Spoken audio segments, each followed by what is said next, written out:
Hello students, வணக்கம். இன்னைக்கு நம்ம பார்க்க போற சாப்டர் யூனிட் 8 எலக்ட்ரோமேக்னெட்டிக் வேவ்ஸ். இந்த பேரை கேட்டாலே கொஞ்சம் பயமா இருக்கும், ட்ரிக்கியான சாப்டர்னு நீங்க நினைக்கலாம். ஆனா நோ வரிஸ், நான் இருக்கேன். நம்ம இதை சூப்பர் சிம்பிளா எக்ஸாமுக்கு மார்க் குறையாம எப்படி படிக்கிறதுன்னு பார்த்துடலாம். முதல்ல ஒரு இன்ட்ரெஸ்டிங் கேள்வியோட ஆரம்பிக்கலாமா? யோசிச்சு பாருங்க, சூரியன்லேருந்து வர்ற சன்லைட் எவ்வளோ மில்லியன்ஸ் ஆஃப் கிலோமீட்டர்ஸ் ஒண்ணுமே இல்லாத எம்டி ஸ்பேஸை தாண்டி நம்ம பூமிக்கு வருது. ஆனா அதே சூரியன்ல ஒரு பெரிய எக்ஸ்ப்ளோஷன் நடந்தா கூட அதோடைய சவுண்ட் நமக்கு கேட்கறதே இல்ல. என்ன ஒரு வித்தியாசம் இல்லையா? ஏன் இப்படி? இந்த ஒரே ஒரு கேள்விக்கு பதில் தெரிஞ்சுக்கிட்டா போதும், லைட்டோட ஆத்திரம், அதோடைய சோலே நமக்கு புரிஞ்சிடும். சரி, இப்போ கொஞ்சம் டைம் டிராவல் பண்ணி மேக்ஸ்வெல் காலத்துக்கு முன்னாடியே போவோம். அப்போ பிசிக்ஸ்ல ஒரு பெரிய பசிலை சால்வ் பண்ண முடியாம தவிச்சிட்டு இருந்தாங்க. அது என்ன தெரியுமா? நம்ம எலக்ட்ரிக் ஃபீல்ட் யானி E and magnetic field B, இவங்க ரெண்டு பேருக்கும் நடுவில் இருக்கிற கனெக்ஷன் தான். அது எப்படி இருந்துச்சுன்னா, ஒரு ஒன் சைடட் லவ் மாதிரி, ஒரு ஒன் சைடட் ஃப்ரெண்ட்ஷிப்னு கூட சொல்லலாம். நமக்கு அப்பவே ஃபாரடேஸ் லா மூலமா ஒன்னு தெரியும். என்னன்னா, ஒரு மேக்னெட்டிக் ஃபீல்ட், அதாவது பி ஃபீல்ட், டைமை பொறுத்து சேஞ்ச் ஆச்சுன்னா அது சுத்தி ஒரு எலக்ட்ரிக் ஃபீல்ட யானி இ ஃபீல்ட கிரியேட் பண்ணும். ஓகே, இது கிளியர்.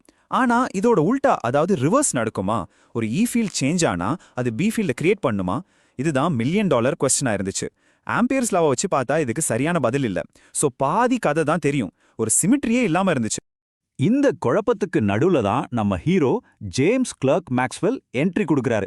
அவர் தான் அந்த பசிலோட மிஸ்ஸிங் பீஸை தேடி கண்டுபிடிச்சாரு. அப்படி என்ன ப்ராப்ளம் அவர் பார்த்தாருன்னு இப்ப நம்ம டைவ் பண்ணி பார்க்கலாம் வாங்க. ஓகே, இந்த கெப்பாசிட்டர் செட்டப்பை நல்ல கவனிங்க. வயர்ல கரண்ட் இப்படி ஃப்ளோ ஆகுது, சரியா? இப்போ நம்ம ஆம்பியர்ஸ் லாவை எடுத்து இந்த வயரை சுத்தி அப்ளை பண்ணா மேக்னெட்டிக் ஃபீல்டு இருக்குன்னு ரிசல்ட் வரும். கரெக்ட். ஆனா அதே லூப்பை கொஞ்சம் வளைச்சு அந்த கெப்பாசிட்டர் பிளேட்ஸ்க்கு நடுவுல இருக்கிற எம்டி கேப் வழியா கொண்டு போனா என்ன ஆகும்? அங்க என்ன சார்ஜஸ் மூவ் ஆகுதா? இல்ல. அப்போ கரண்ட் இல்ல. ஆம்பியர்ஸ் லா என்ன சொல்லும்?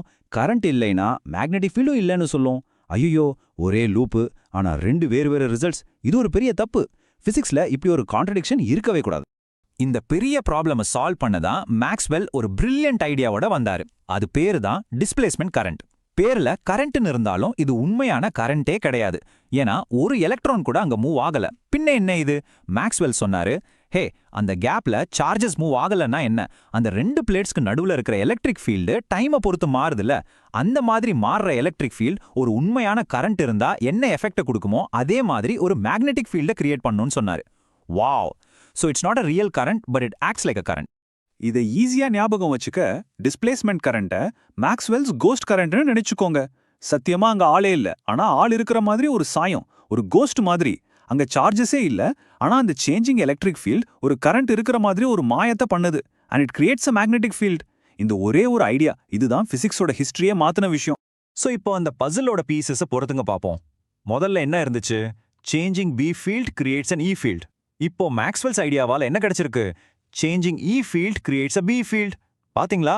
இப்போ ரெண்டு பக்கமும் ஈக்குவல் ஆயிருச்சு. அப்போ ஒன் சைடடா இருந்த ஃப்ரெண்ட்ஷிப் இப்போ ட்ரூ ஃப்ரெண்ட்ஷிப் ஆயிடுச்சு. The laws are perfectly symmetric now. சூப்பர்ல? Finally the picture is complete.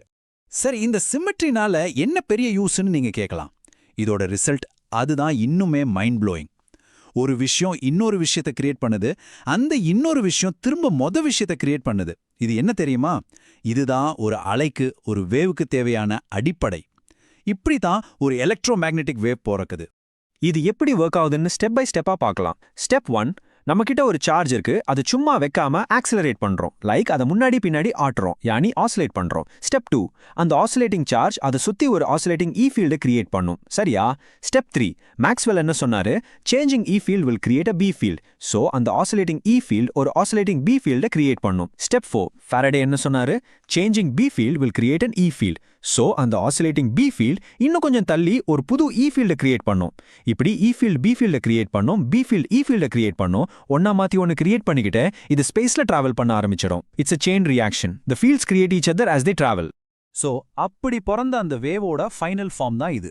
இந்த பிக்சரை நல்லா பாருங்க. இதுதான் ஒரு EM வேவ். எலக்ட்ரிக் ஃபீல்ட் இப்படி அப் அண்ட் டவுனா ஆசிலேட் ஆகுதுன்னா மேக்னெட்டிக் ஃபீல்ட் அதுக்கு 90 டிகிரீஸ்ல இன் அண்ட் அவுட்டா ஆசிலேட் ஆகும். அந்த வேவ் முன்னாடி போகும். உங்க கையில எல் ஷேப் வச்சு பார்த்த மாதிரி E field, B field and direction of travel, இந்த மூணு பேரும் எப்பவுமே ஒண்ணுக்கு ஒன்னு பெர்பெண்டிகுலரா இருப்பாங்க. இது எக்ஸாம்ல அடிக்கடி கேட்கிற 1 மார்க் கொஸ்டின். நல்ல நோட் பண்ணிக்கோங்க. அடுத்த சர்ப்ரைஸ் இங்க தான் காத்திருக்கு.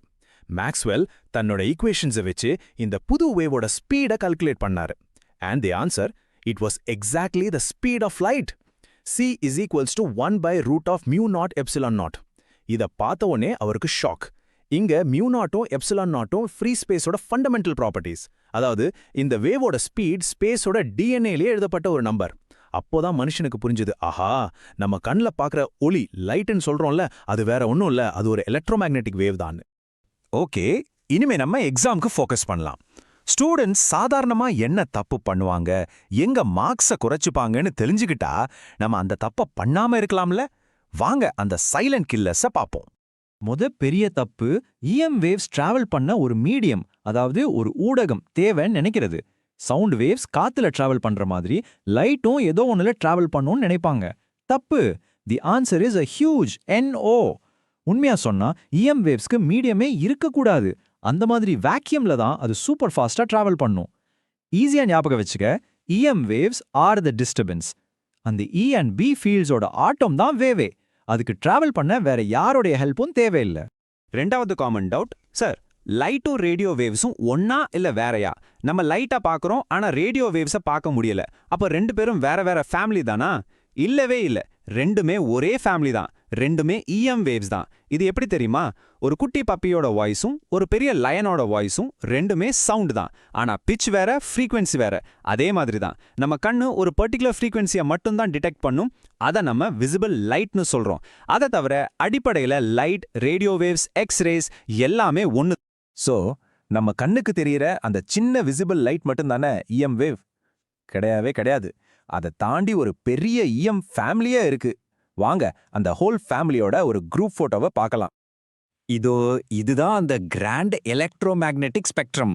ரொம்ப நீளமான வேவ்லென்த் கொண்ட ரேடியோ வேவ்ஸ்ல ஆரம்பிச்சு குட்டியா வேவ்லென்த் உள்ள கேமா ரேஸ் வரைக்கும் எல்லாமே ஒண்ணுதான். இது அவங்கள ஃப்ரீக்வன்சியை வச்சு பெருசுல இருந்து சின்னது வரைக்கும் லைன்ல நிக்க வச்ச மாதிரி. ரிமெம்பர், வேக்யூம்ல எல்லாருக்கும் ஒரே ஸ்பீட் தான் C. ஆனா அவங்களோட ஃப்ரீக்வன்சி அண்ட் வேவ்லென்த் தான் வேற வேற. ஜஸ்ட் நம்ம டெய்லி லைஃப்ல எவ்வளோ EM வேவ்ஸ் யூஸ் பண்றோம்னு கொஞ்சம் யோசிச்சு பாருங்க. காலையில FM ரேடியோ கேட்குறோம், அது ரேடியோ வேவ்ஸ். ஃபுட்டை சூடு பண்றோம், அது மைக்ரோவேவ்ஸ். டிவி ரிமோட்டை யூஸ் பண்றோம், இன்ஃப்ராரெட். நம்ம பார்க்கறது விசிபிள் லைட். தண்ணியை க்ளீன் பண்றோம், UV ரேஸ். கை உடஞ்சா எக்ஸ்ரே எடுக்கிறோம், அதே எக்ஸ்ரேஸ். ஈவன் கேன்சர் ட்ரீட்மெண்ட்ல கூட யூஸ் பண்றாங்க, காமா ரேஸ். பாத்தீங்களா, நம்ம சுத்தி இருக்கிறது மொத்தம் EM ஃபேமிலி தான். சரி ஸ்டூடெண்ட்ஸ், நிறைய படிச்சிட்டோம். இப்போ ஒரு குவிக்கான ஷார்ப்பான ரிவிஷன் பண்ணிடலாமா? எக்ஸாமுக்கு போகும்போது இந்த பாயிண்ட்ஸ் மட்டும் உங்க மனசுல இருந்தா போதும். Point number 1, EM waves oda source are an accelerating charge. That's it. Point number 2, E field, B field and wave direction. எப்போமே mutually perpendicular. Point number 3, EM waves க்கு travel பண்ணா medium தேவை இல்ல and vacuumல speed என்ன? C, speed of light. Point number 4, the ratio of E field strength to B field strength, yani E0 by B0 is always equal to C. And finally, point number 5, radio waves ல இருந்து gamma rays வரைக்கும் எல்லாமே ஒரே EM wave தான். Only difference is their frequency and wavelength. இந்த 5 பாயிண்ட்ஸை மட்டும் மறக்காதீங்க. மார்க்ஸ் எங்காயும் போகாது. ஓகே, இந்த செஷனை முடிக்கிறதுக்கு முன்னாடி ஜஸ்ட் ஃபார் ஃபன் ஒரு கேள்வி. ஒருவேளை நம்ம கண்களுக்கு இப்போ தெரிகிற விசிபிள் லைட்டுக்கு பதிலா மைக்ரோவேவ்ஸை பார்க்குற சக்தி இருந்துச்சுன்னா இப்போ நம்ம இருக்கிற உலகம் எப்படி தெரியும்? உங்க வீட்டில் இருக்கிற வைஃபை ரவுட்டர்ல இருந்து வர்ற சிக்னல்ஸ் உங்க கண்ணுக்கு தெரியுமா? உங்க மைக்ரோவேவ் ஓவனை ஆன் பண்ணா அது லைட் அடிக்கிற மாதிரி தெரியுமா? ஜஸ்ட் யோசிச்சு பாருங்க. It's fascinating, right? சரி, நம்ம அடுத்த டாபிக்ல மீட் பண்ணலாம். நல்லா படிங்க. All the best.